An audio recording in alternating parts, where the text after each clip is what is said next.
Hello, this is Renegade Gamer. So, this is the first impressions video of Marvel Ultimate Alliance 3, The Black Order. Now, I played the original ones from Raven Software, um, partnered with Activision way back in the day. You had the X-Men Legend games, 1 and 2. Those are both great games, by the way. And then, of course, you had Marvel Ultimate Alliance, which sold very well, and that was a lot of fun. And he had Marvel Ultimate Alliance 2, which I didn't like. But 3 or 4 games that were good were good for were really good, and I enjoyed each of them. Um, so I think it's been 11 years since we've had a Marvel Ultimate Alliance game, and we got a reboot, basically a soft reboot, by Team Ninja. Now, Team Ninja is a pretty good studio. I mean, they made some pretty quality games over the years. You know, every company out there's got some ups and downs. But anyway, so I picked this up on the Switch, of course, because it's the only damn thing it's available for. And I'll just give you the basics of it to begin with. So the story follows. I haven't finished it. I'm just going to give you the introduction to the story, and then I'm going to talk about the game.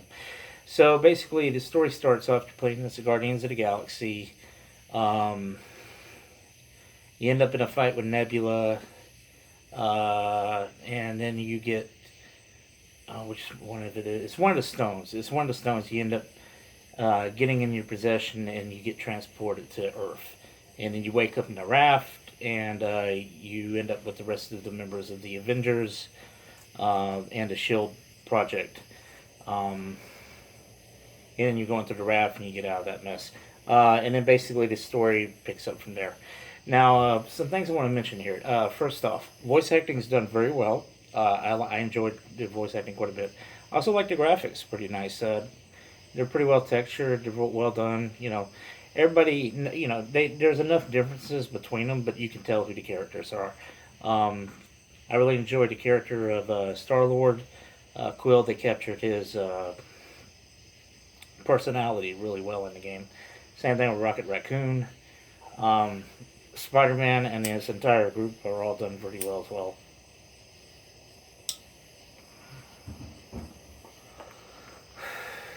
We faced off against multiple bosses. We faced off against Doctor Octopus, the Green Goblin. Like I said earlier, Nebula, Sandman. Some of these bosses have some tricks to them. There is no quick time events that we've seen so far, so that's good. Because the first game that was kind of notorious on the boss fights. It was a lot of quick time events. So this one, it doesn't really have any quick time events. But I will say this: the bosses are not hard per se, but they can be a bit of a challenge. They got a bit of a it seems like you do a lot more chip damage against it for a while, and this basically boils down to their stagger meter, which is a purple bar underneath their health meter, which is a red bar. And what you basically want to do is you want to get the purple bar all the way down to the bottom, and that'll get them staggering in stun mode, and then you can do a ton of damage to it. Stun mode varies per enemy, and the bosses also vary. Some bosses don't have it very long, some bosses do, but you can do a lot of damage during that time, depending on what you do. If you can get it set up just right, you can release a ton of specialized moves and really knock off a ton of the health bar on a single boss. Um, Although figuring out the pattern sometimes it takes some time. Um, so far, the hardest boss that we faced was Doctor Octopus. It took us about 4 times to finally beat him. We had to figure the pattern out, and we had to survive the first. It's a 2-part fight, and the first part, there's not a lot of things to do with it. The second part, you need to take out like the legs in a certain order to take him down. Um, my point here is that the combat's pretty good. The powers so far they've been pretty decent. It does have an upgrade area, It's not as in depth as the X-Men Legends at all, or even as in depth in Marvel Ultimate Alliance from what I've seen. But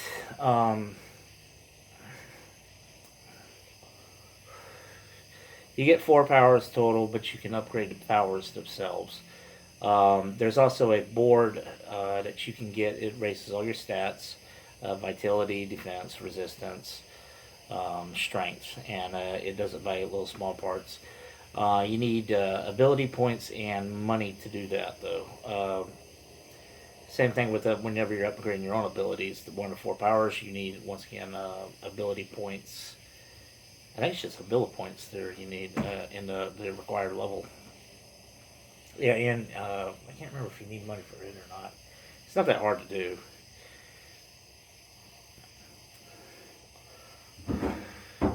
Let's see. There's Infinity Mode, which is basically kind of like a challenge mode that you can go do real fast. You can gain some pretty good levels off of it. You can also get a few more cores that you can level up your lower characters at. So that's there, which brings up an issue. Okay, so the game isn't very well balanced. A lot of times, your characters don't. From what I could tell so far, your characters don't level off screen.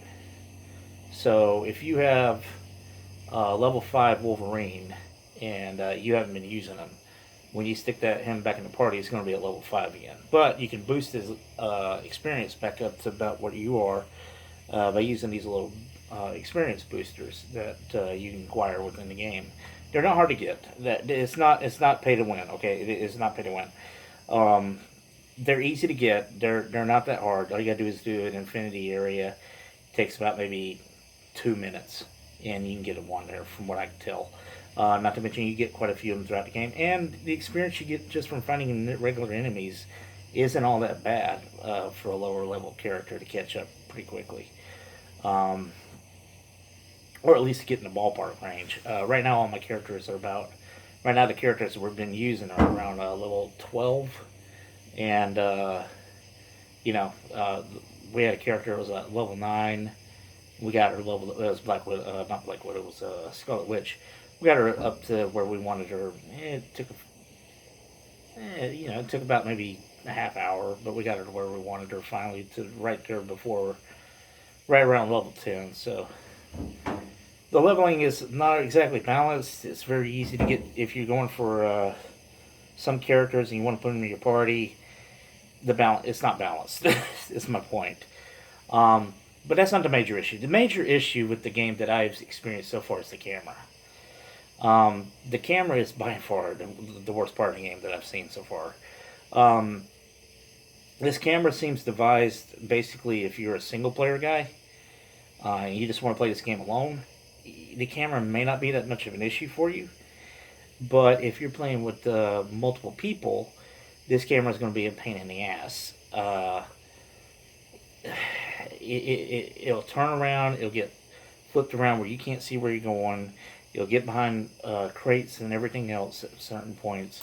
There was one boss fight we were in that I couldn't tell where the boss was because the camera decided to pan out behind it. I get why the camera was designed this way. It's designed to basically make it where you can see both characters at the same time, or all 4 characters at the same time as they fight the boss. But they did a kind of a dynamic camera that moves around, and it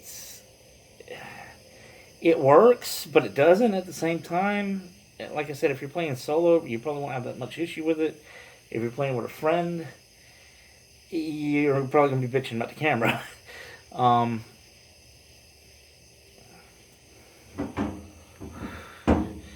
But other than that, I mean, the game, it's workable. You can work with it. It's just, it's an annoyance.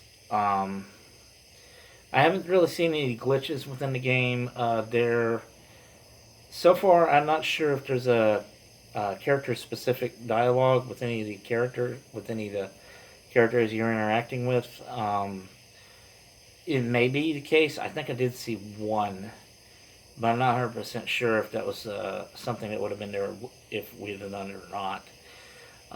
As what I'm referring to is like in the past games where Marvel Ultimate Alliance and X-Men Legends, I think even Marvel Ultimate Alliance too. If you had a certain character in the party, they would interact with there would be more dialogue spoken with whatever enemy you were fighting or who if it was somebody you were involved with.